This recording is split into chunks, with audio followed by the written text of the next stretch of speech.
Alô, irmãos e irmãs, Pai seja com todos nós, né? Neste dia, né? 17 de julho, ó, 17, eita, tô ficando broco, né, irmãos? 17 de setembro, né? De 2020, graças a Deus, né? Por isso, vamos fazer nossa pequena meditação, vamos entrar agora nos profetas, né? Vamos ver aí o que esses homens profetizaram, ensinaram, falaram, né? Acerca de várias coisas, né? E o primeiro profeta foi o profeta Joel, né? Que apareceu lá em Israel uns 10 anos, mais ou menos, depois que Eliseu morreu, né? Aí nós vamos ver aqui o que Joel fez, né? Vamos recordar, né? Não é isso? Sedimentar aí o conhecimento. Então ele viveu na época dos reis lá, né? Jeoás e Jeoacás, né? Dois reis lá de Israel, né? É o Joás, que era rei em Judá, e o Jeoacás, que era rei em Israel. Isso por volta assim do ano 840 a.C., 830, por aí assim, né? As datas não são muito precisas, né? Mas aproximadas, né? Então nós vamos ver o que Joel vai exortar, né? Ele é o primeiro, é tido como o primeiro profeta de todos eles, né? E aí ele diz o quê? Vamos lá ver, né? Ele começa dizendo o quê? Vai falar sobre a caristia, né? Que ia se abater sobre Israel e já estava se abatendo, né? Aí ele diz assim: ouvi isto, vós, anciãos, e escutai todos os moradores da terra.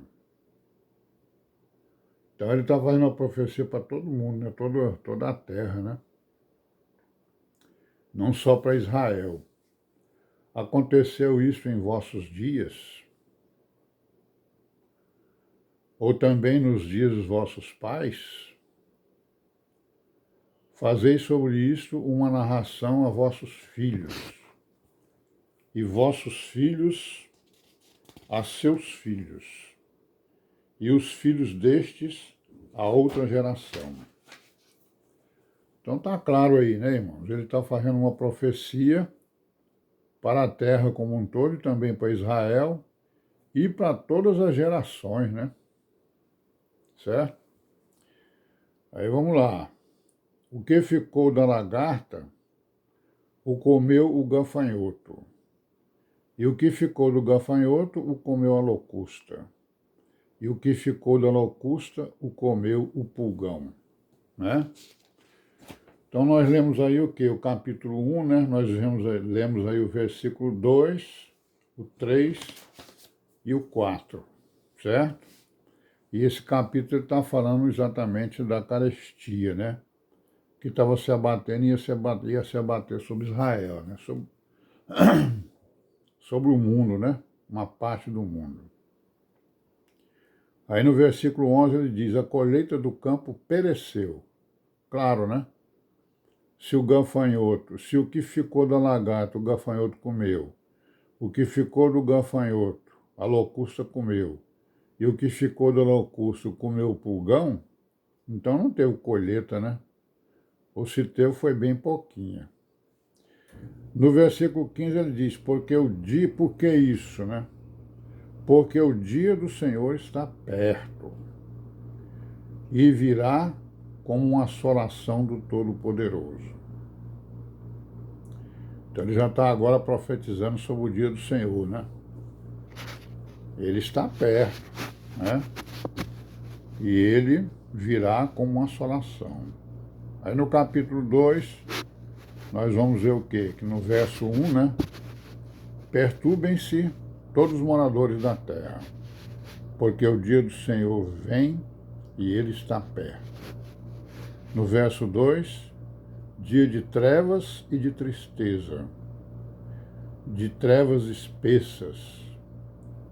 Verso 6, diante dele temerão os povos. Verso 10, diante dele tremerão a terra, o sol e a lua se enegrecerão.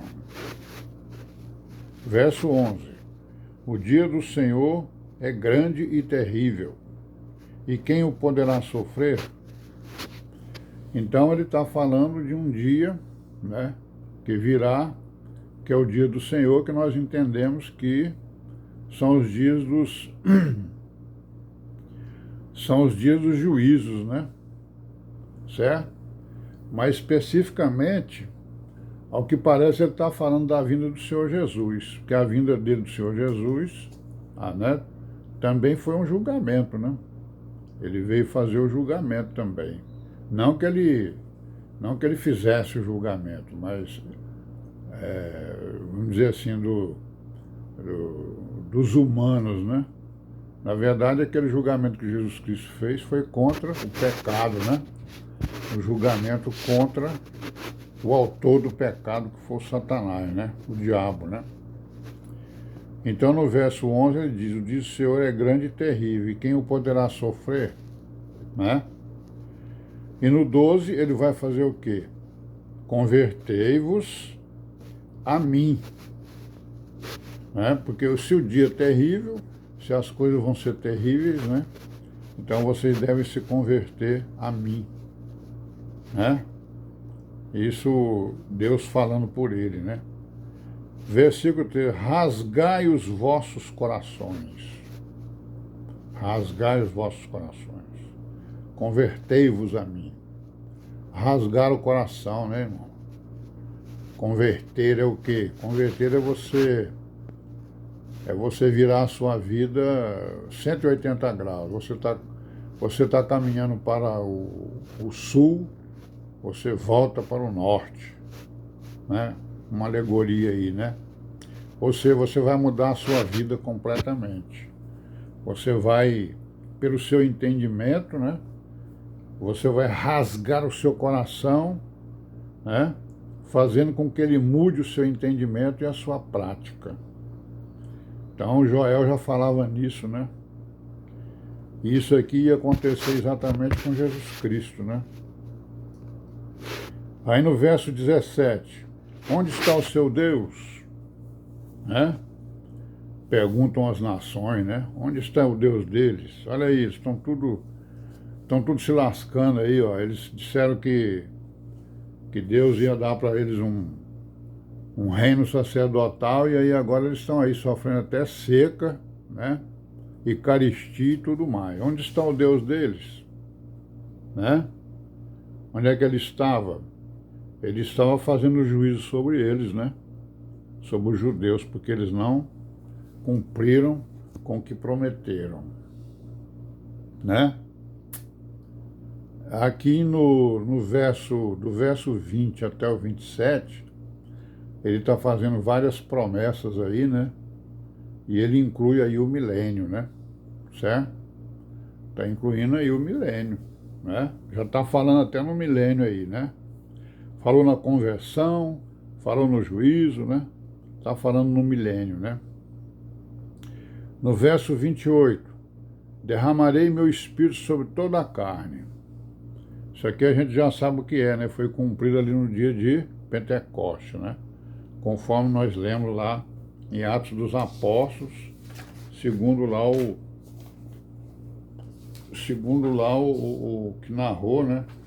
O apóstolo Pedro, quando ele fez aquele discurso, não é isso?